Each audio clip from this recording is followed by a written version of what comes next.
Boldwood presents Falling in Love at Pennycress Inn, written by Sarah Hope and read by Sophie McCall. Chapter 1. Get down, Trixie! Nicola Field swooshed her tortoiseshell cat from the work surface and smiled as she wound her body around her legs. You don't even realise you shouldn't be jumping up there, do you? The cat purred as she looked up at her owner. Or else you do, and you're just aware you've got me wrapped around your little toe and that you can get away with anything. Trixie lifted her paw, placing it on Nicola's foot. Laughing, Nicola flicked the kettle on before reaching for the cat treats, a small packet of tuna-flavoured biscuits she kept in the cupboard beneath the sink. Okay. Here, have one of these. With Trixie content, Nicola picked up a slice of her toast, sinking her teeth into the warm, buttery goodness as she glanced at the kitchen clock. 7:30. She had 15 minutes until she needed to leave for Pennycress Inn for work. She opened her email app on her mobile and began scrolling through the spam emails, offering her 50% off an aviation magazine subscription or the chance to win something equally useful to her. Laura, the owner of Pennycress Inn and her boss, had promised to send her the contact information for a local cake baker so Nicola could book her for her mum's birthday. Bingo. There it was. Just as she was about to open Laura's email, the one below caught her eye.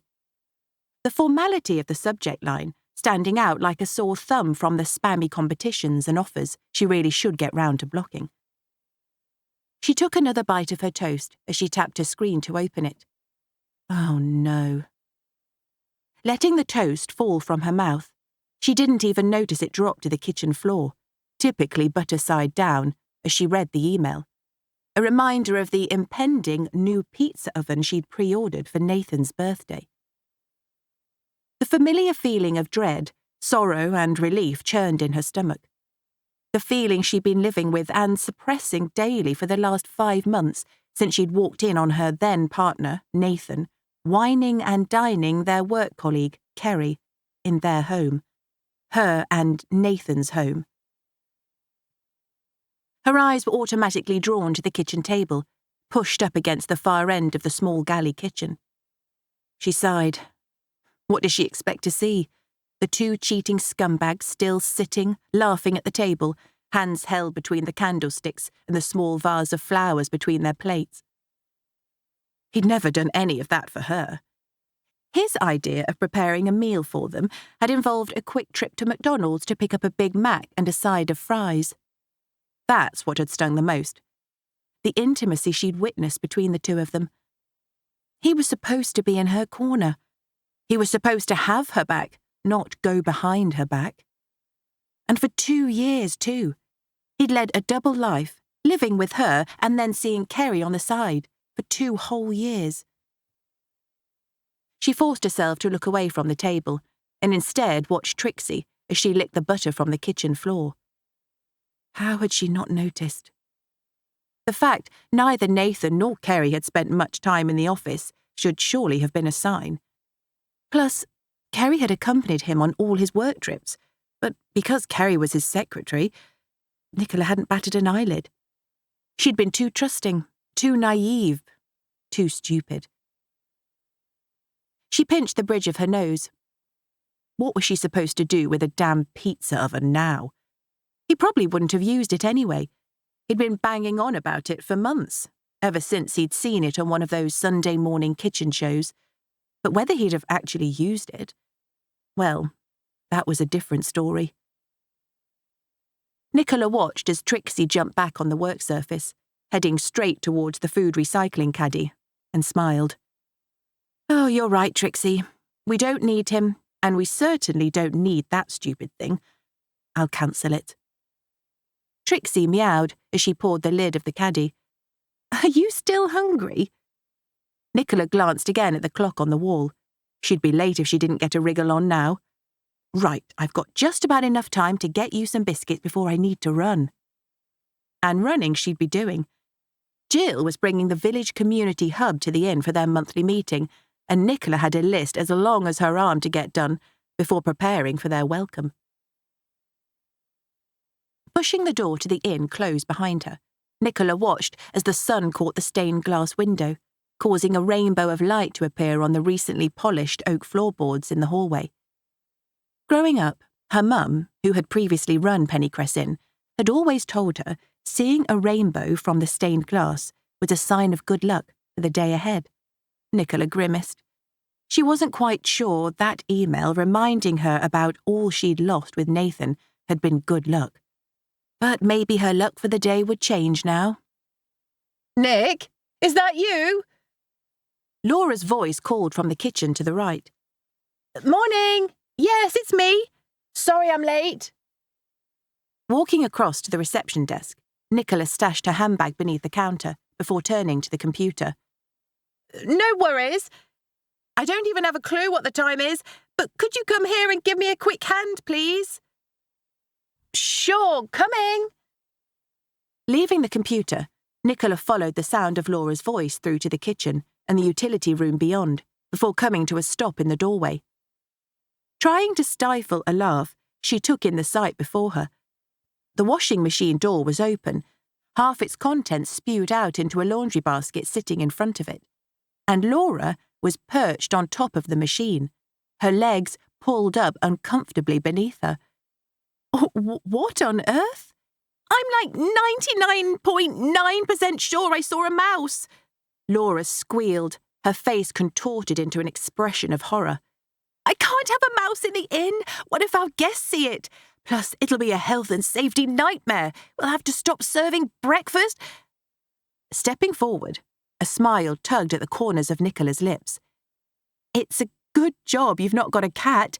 I was woken up only the other day to a poor field mouse scampering around the living room. Oh, a field mouse? Laura shifted a little on top of the washing machine, careful not to let her legs dangle too close to the floor. Yep. Nicola nodded. Trixie has a lot to answer for sometimes. Now, where did you see the mouse? Oh, just there. I threw one of the towels over it. Laura pointed towards the heap of abandoned washings scattered across the utility floor. As Nicola began picking up towel after towel and pushing them into the washing machine, she jumped back as a small grey lump fell to the floor. Squinting, she began to laugh and pointed to it. Oh, it's just a sock. A sock? Are you sure? Laura cautiously lowered her legs so they were dangling over the washing machine. Positive. Look. Gingerly picking the sock up, Nicola held it aloft in Laura's direction. One of the guests must have accidentally got it muddled in with the used towels. Oh, phew! With her feet back on firm ground again, Laura grinned. I can't believe I thought it was a mouse. To be fair, you wouldn't have expected to see something grey in among the towels, so it was an easy mistake to make. Nicola waved the offending item in the air. Shall I just bin it? I doubt anyone's going to ring up and ask us to post it to them. Oh, that's true. Oh, yep, the bin it is for that then. Laura smiled. I'll just finish off here. Last night's guests have already had breakfast and left us. That's early. After discarding the sock, Nicola washed her hands in the sink in the corner of the utility room. I know, I thought they'd at least spend a bit of time sightseeing, but the Edwards family said they'd visited all the local places yesterday and were now moving on to... I think they said Devon or somewhere. I'm not sure. Laura shook her head as she finished stuffing the machine full. And then the Hutchins were on their way to a wedding. A quiet day until tonight's guests arrived then. Nicola dried her hands before passing Laura the washing powder. Thanks. Taking the powder, Laura filled the drawer. Oh, not quite. We've got little Brandon's birthday party at lunchtime, and Jill has her village community hub meeting this morning. Laura grinned. Meadowfield's answer to Parliament? Smiling, Nicola shook her head. It's nice to be able to be involved with the community again. When I was with Nathan, we just worked. That's all we seemed to have time for. Now, though, I can actually have a life outside of work, and a job I enjoy. Laura stabbed the button, watching the machine whir to life before walking through to the kitchen. I always wanted to live in a place with lots going on in the community. You know what I mean? I do. Although Miss Cook still scares me. Nicola grimaced as she followed Laura. When I was growing up, one of my friends dared me to pinch a sweet from the pick and mix at the grocery store, and I honestly thought she'd lynch me when she caught me up as I sprinted home. I can sympathise after how she treated me when I first moved into Pennycress. Laura poured 2 coffees. I don't think I'll ever be fully comfortable with her. Still, being Meadowfield's mayoress, she does a lot for the village. She sure does. Nicola took the hot mug from Laura's hand. Thanks. Laura glanced at the clock. Talking of which, we'd best down these and set up for their meeting before people start to arrive. Good plan. Gulping down the hot coffee, Nicola smiled. She'd only been working here, at Pennycress, the inn where she'd grown up when her mum had been running it, for a few months now. But it felt right. And it was true, it didn't feel like a job. Not a job anyway. She could see what she was working towards. She could see Laura's vision for Pennycress, and she loved being a part of it. Chapter 2. We look forward to seeing you then. Hitting the return key to secure the booking, Nicola then placed the phone down. Laura, that was a last-minute booking for this weekend. We're completely full now. Peering out from the kitchen doorway into the large hallway, Laura wiped her hands on the tea towel she was holding. Oh, that's fab. And then the week after next, we have the Landowns' wedding party staying. That's right. Nicola scrolled through the booking screen on the computer. In fact, we're full to the brim every week and weekend from now until the end of the summer holidays. Oh, brilliant. Laura beamed. It'll be busy, especially as we've got Jill's meetings here once a week and then a handful of kids' birthday parties too, but if it means business is going well, then I'm here for it. Whenever Laura got that glint in her eyes, the excitement of the inn doing well, the love for the place, it reminded Nicola of how her mum had been when she'd been running Pennycress, and it almost brought a tear to her eye when she thought about who could have taken over Pennycress if it hadn't been for Laura. When the inn had been put on the market last year, after her mum's landlord had decided to sell, her mum had been petrified some generic hotel chain would come and snap it up, refurbish it into a grey box and rip out the heart of the place. But with Laura, Nicola was sure Pennycress Inn would keep the charm the guests loved, and the business would go from strength to strength. You okay? Laura's voice broke into Nicola's thoughts. Shaking her head, Nicola smiled. Yes, sorry, I was miles away. Just thinking. Laura nodded. Now that can be a dangerous pastime. I know. Nicola clicked away from the booking screen. It's all good, though. I was just thinking how quickly you've managed to turn this place around since buying it. I mean, the rooms are full for the summer. Oh, yes. I must admit, I thought it'd take us longer to re-establish the inn after she was closed for all that time, but it's down to you and your amazing marketing skills. No, it's really not. Nicola shook her head. Laura could praise her as much as she wanted, but the fact stood that it had been Laura who had breathed life back into Pennycress Inn, not her. It had been Laura who had taken on the work of restoring the inn to her former glory, after years of repairs had been neglected by the landlord, whilst the inn had been let to her mum. And it had been Laura who had picked up the pieces and put the inn back together, quite literally, after it had stood empty for months whilst on the market. And it meant the world to Nicola to see the inn where she'd grown up thriving once again. Whether I'd been involved in the marketing of Pennycress or not, word gets around, and you've created the warm and welcoming atmosphere, making Pennycress Inn somewhere guests want to visit time and time again, as well as recommend her to all their friends. Thanks. But nope. Laura crossed her arms and leaned against the doorframe. If it hadn't been for you getting her on social media, people wouldn't have found Pennycress in the first place, or returning guests from when your mum ran her. Wouldn't have had a clue we were open again. Nicola scrunched up her nose. She always felt awkward when Laura, or anyone else for that matter, complimented her. After working beneath Nathan as an accounts manager for one of their clients, for years at Green Acres Events Management Services, She'd grown accustomed to just getting on with her job quietly, making sure the cogs were turning in the background, so to speak. He'd never been one to praise her at work, and even being thanked by him had been a rare occurrence.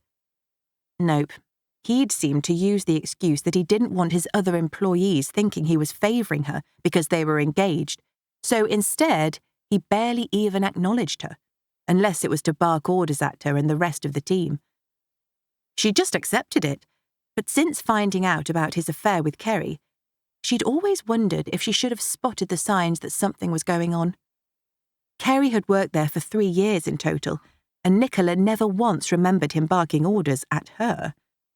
At the time, she just assumed he wanted to keep Kerry sweet and, as she was his personal assistant, at his beck and call. But looking back now, Nicola had to wonder if he'd had feelings for her since she began working there. Oh, looks as though Jill and the others are here. Laura nodded towards the door as a flash of cerise pink, Miss Cook's signature clothing colour of the summer season, could be seen through the stained glass window of the door. Oh, I'll go and grab the tea things. Walking across to the kitchen, Nicola held out her hand for the tea towel Laura was still holding. Leaving me to face Miss Cook on my own, are you?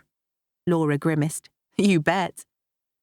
Laughing, Nicola pulled her mobile from her back pocket as she entered the kitchen. Quickly scrolling through to her emails, she frowned. Another reminder that the damn pizza oven would be dispatched soon. Although it didn't offer an actual delivery date, so it could still be weeks away. The pre-order had taken enough time so she wouldn't be holding her breath for a quick delivery.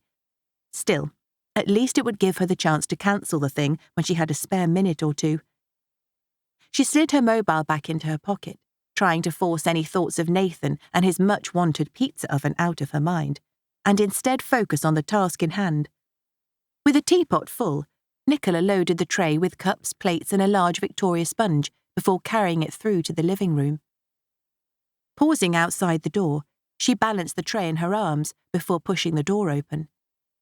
Jill was sitting on one of the large Chesterfield sofas with one of her children laid sprawled across the cushions, her head resting on her mum's lap, whilst Miss Cook, Mrs. Pearce, the bakery owner, and Rachel, one of Jill's closest friends, all sat on the sofa opposite. Morning! I've brought tea and cake. Resting the tray on the coffee table between the sofas, Nicola unloaded the cups, plates and cake, and then looked across at Jill's daughter. Sorry, I didn't realise you were bringing Willow. Would you like some juice, Willow? Oh, some juice would be great, please, Nick. Wouldn't it, Willow? Jill brushed her daughter's hair from her eyes. The little girl nodded and gripped tighter to the yellow teddy bear she was holding. She's not feeling too well, are you, sweetie? Although it's a shame as she's missing out on all the fun stuff they do at school in the last week of term. Jill glanced across at Nicola and mouthed, schoolitis. Suppressing a smile, Nicola nodded. Her mum had called it that too, whenever she'd insisted on having a day off school, for no particular reason besides the fact it was a PE day. After she'd finished pouring the teas, she set the teapot back on the tray. I'll grab some nice cool orange juice. That should help. 5-year-old Willow squirmed on the sofa and looked up at her mum. I'm hungry. Do you want some of this cake? Look, there are even fresh strawberries on top. Nicola indicated the cake. Shaking her head, Willow put her thumb in her mouth before pulling it out again and whispering, I don't like cake. Oh, she doesn't like cake today, she means. Jill laughed and looked down at her daughter. Yesterday you ate 3 slices of the chocolate cake I'd baked, which might actually be adding to why you're feeling so poorly. Do you want to come through and see what we've got in the kitchen? I'm sure we can find you something. Straightening her back, Nicola held a hand out for Willow. OK. Jumping up from the sofa, the girl took Nicola's hand. Mummy, I want you to come too. Mummy needs to talk about the carnival. Jill shook her head as she picked up her notebook from the arm of the chair. No, Mummy, I don't want to go on my own. Stamping her feet, Willow shoved her thumb back in her mouth. Oh, OK. Some battles just aren't worth having, are they? Forcing a smile in Miss Cook's direction, Jill followed them through to the kitchen. Right, what would you like, Willow? I can cut you up some apple and banana, make a little fruit salad for you. Nicola held up an apple from the fruit bowl. Shaking her head, Willow shifted from foot to foot. Closing the door softly behind her, Jill leaned her head back against it. Is everything okay? Nicola raised her eyebrows. Nope, it sure isn't. Looking down, Jill pinched the bridge of her nose. I'm so behind with all the carnival planning. What with the kids and keeping on top of the housework a husband and 4 small children create, plus all the driving around and dropping off and picking up children to and from their chosen clubs, which is a logistical nightmare at the best of times. I can imagine that must be difficult.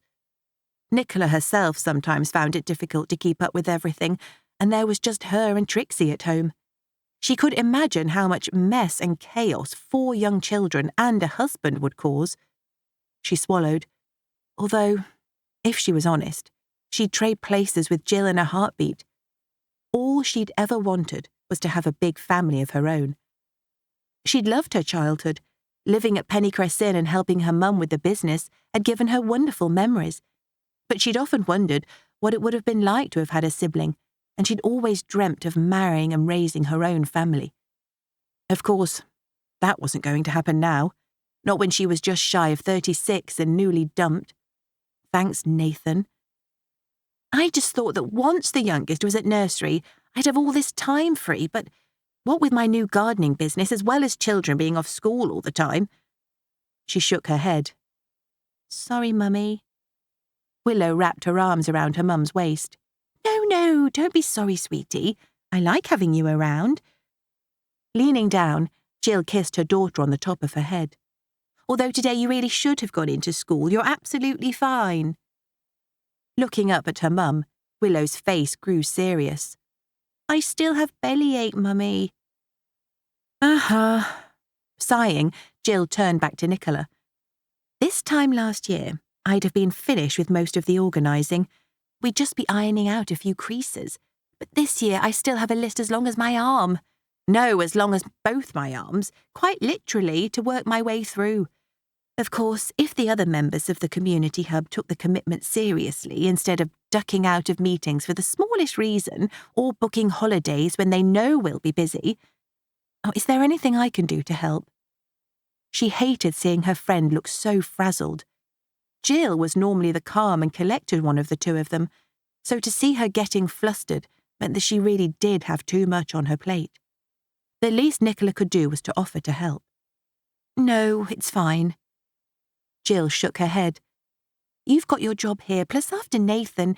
No, I'll get it done.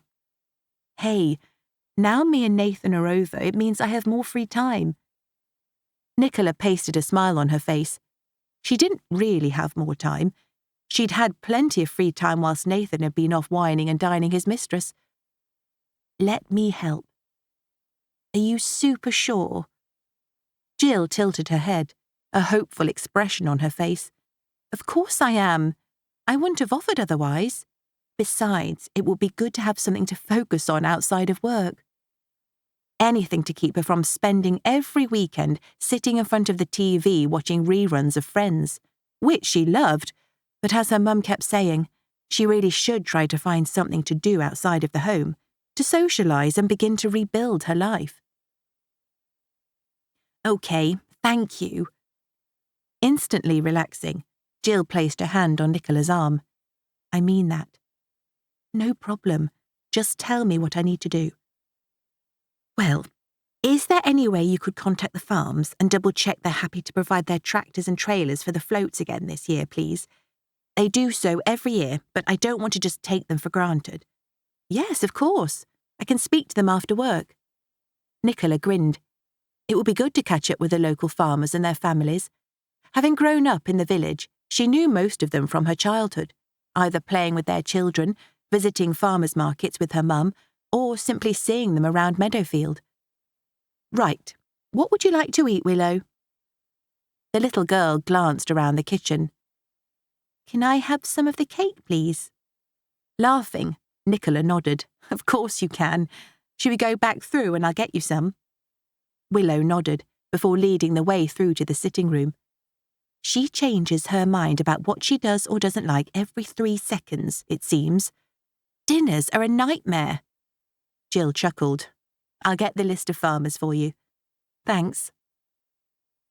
Back in the sitting room, Nicola began cutting up and serving the Victoria sponge, making sure to cut a smaller slice for Willow. Sitting back down, Jill flicked through her notebook before looking around the group.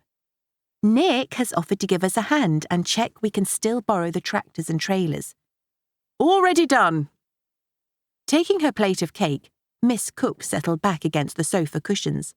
Oh, really? You've checked already? Jill slowly closed her notebook. I have. I thought it was getting a little late in the day, so I thought I'd give you a little head start. Miss Cook took a bite of her cake, crumbs dropping from her mouth and landing in the creases of her cerise shirt.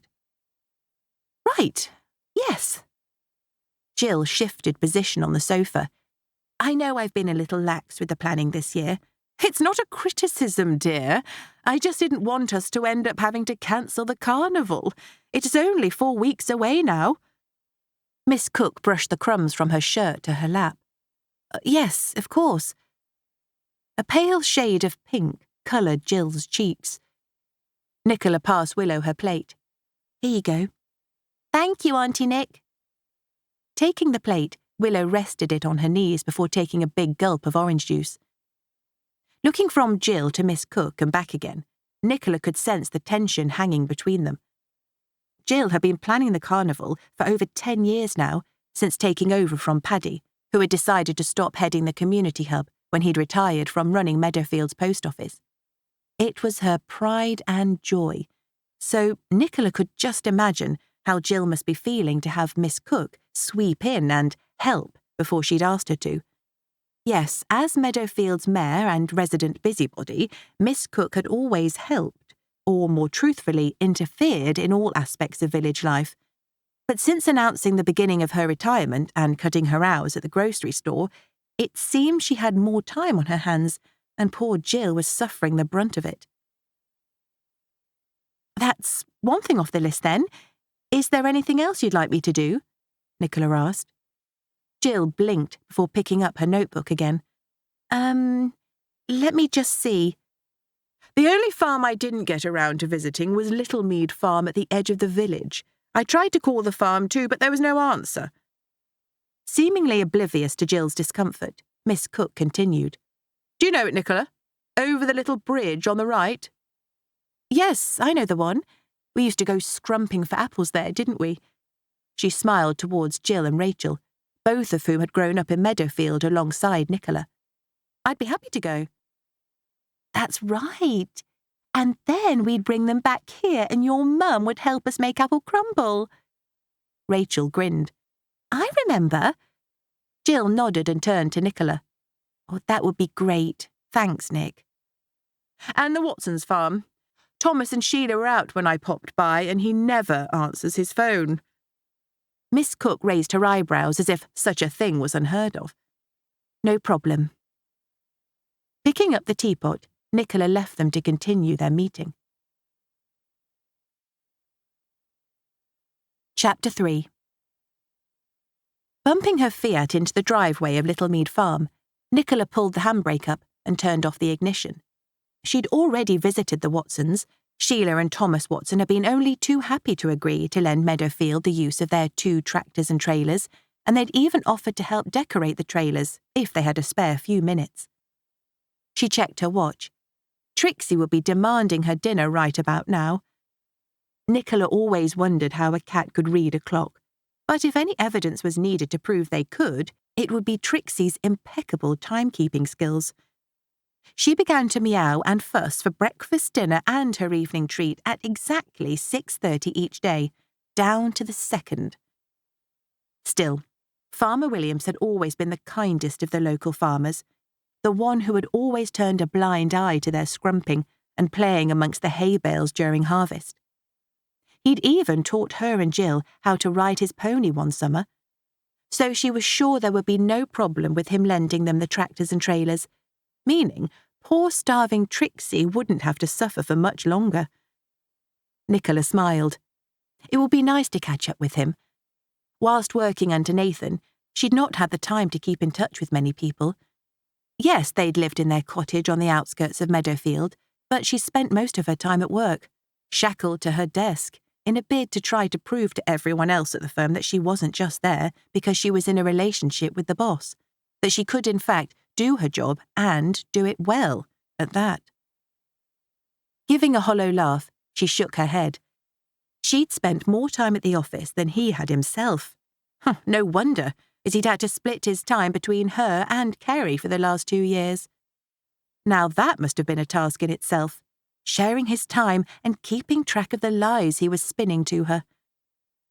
Sighing, she swung the car door open and took a deep breath, the warm evening air laced with the smell of hay and fertiliser, bringing memories of long evening bike rides with Jill and her other friends to the forefront of her mind. Nathan was in her past now, and she was rebuilding her life. She needed to remember to focus on the future. Yes, she had a lot to look forward to. She loved working with Laura at Pennycress Inn, and the hours, although long, weren't as crazy as when she worked for Nathan, so she had more time to spend with her mum and with her social circle. Life was good. After walking up to the old gate to the farmyard, Nicola leaned her elbows on the top rung and called out, "Farmer Williams? Are you about?" Looking across to the huge barn to her left, she tilted her head and listened. She was sure she'd heard something. Maybe he was in there. Pulling up the latch of the gate, she creaked it open, careful to shut it behind her quickly as a flock of hens hurried towards her, busying themselves around her ankles, pecking at the slabs beneath their feet in the hopes of finding some forgotten corn. She wasn't sure of his first name. "Farmer Williams? Are you here?" Another thud sounded from inside the barn. This time it was followed by a loud scraping noise.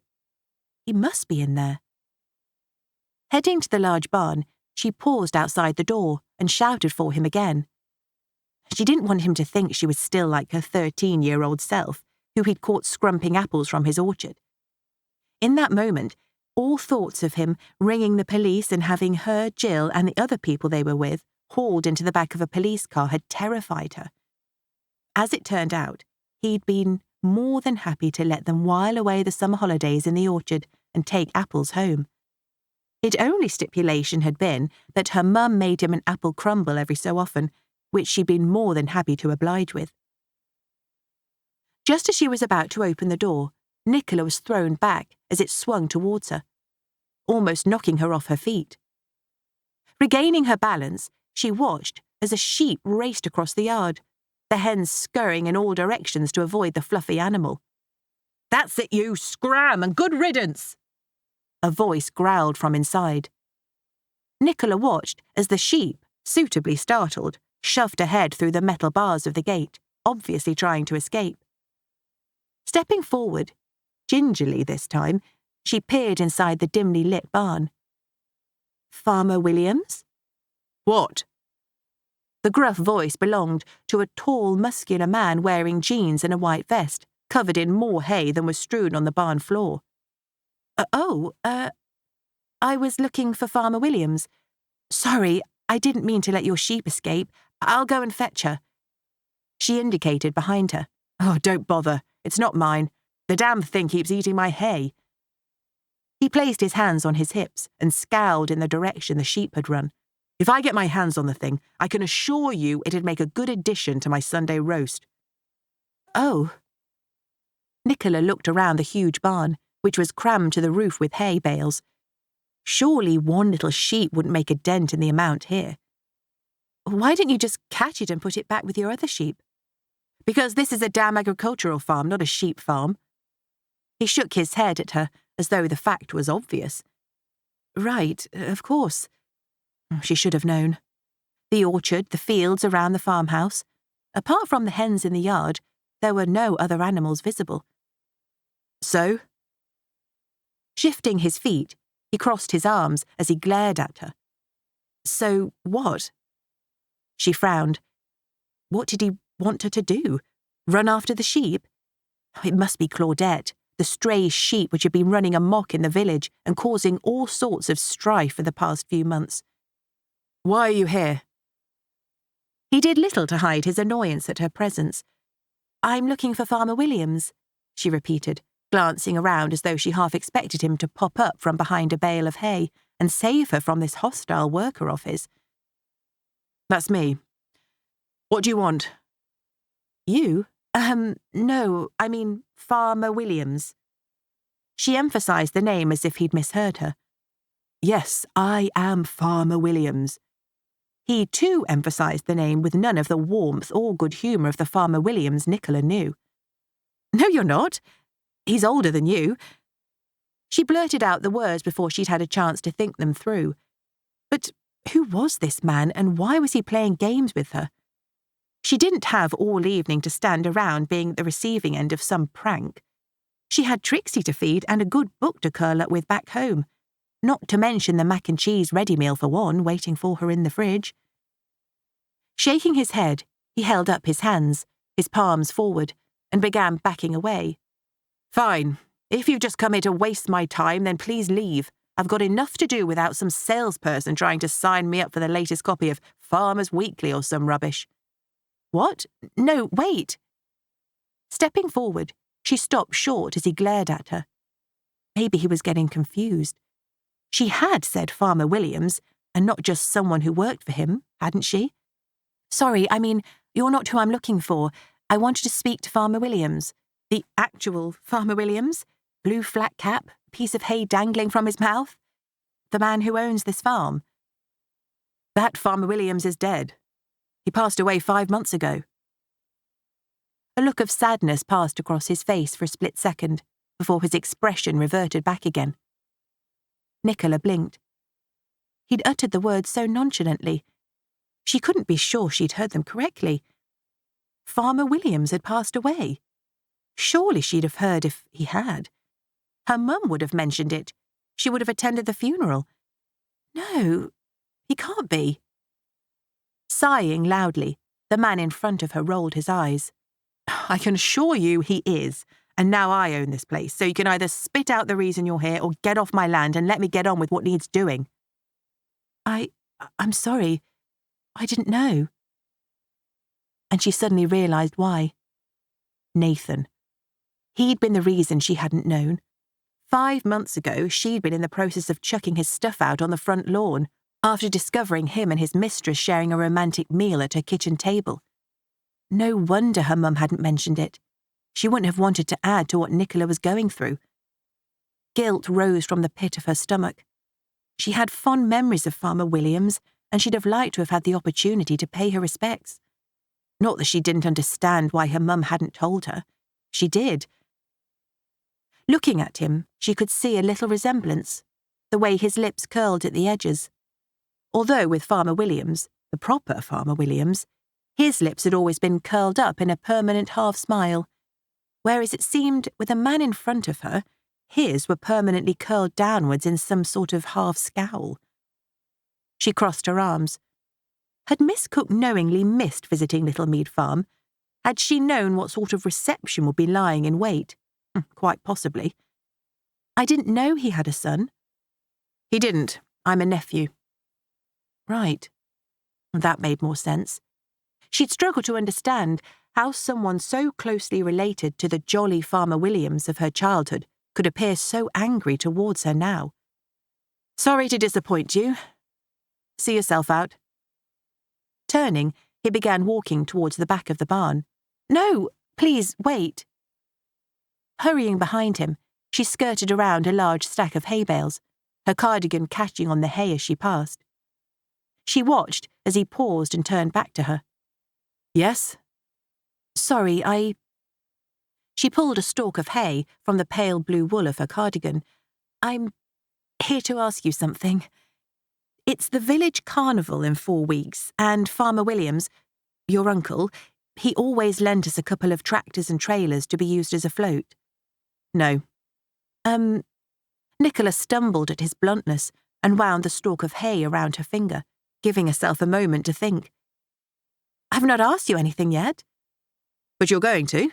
You're going to ask me to continue his legacy and lend you the tractors and trailers again?" He crossed his arms again, and the answer remains a no. Was he really not going to let her speak? Let her explain? Did he not care what his uncle would have wanted? Surely the least he could do was listen to what she had to say instead of standing there and talking over her as he was. But it was his legacy. He was involved in the carnival right from when it began. In fact, I'm pretty sure he was one of the first villagers who began the tradition. He used to say that lending tractors and trailers and helping out was his way of giving back to the community. I have no reason to give anything back. I don't sell to the villagers. I sell the hay to the other farms and the vegetables to the grocery stores, and this isn't my community. Widening his stance as though to prove he wasn't about to back down on his decision, his tone grew deeper. Of course it is. Why on earth wouldn't he want to help? Why wouldn't he want to continue the good work of his uncle? She didn't understand. Nicola racked her mind, trying to think of a way to convince him. She couldn't let Jill down.